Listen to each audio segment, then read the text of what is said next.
Hello everyone. Today I built a company's operational report on Power BI. In this report, the key insights include sales by product.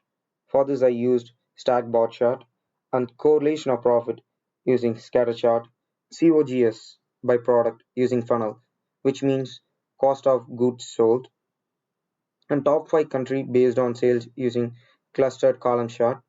And I used two cards to display total sales and total profit.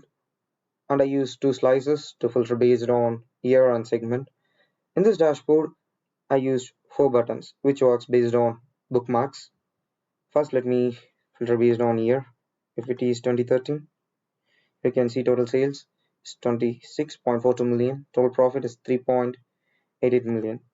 If I need to filter based on segment, you can see this is all about the segment. And here you can see the four buttons. If I click on top profit, here you can see top 5 country based on profit. If I again top sales, here you can see top 5 country based on sales.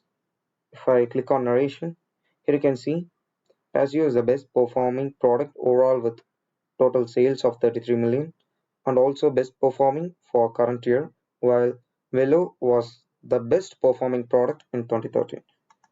And if I click on correlation, here you can see the correlation of profit. This is how my dashboard works, and that's all about my dashboard. Thank you.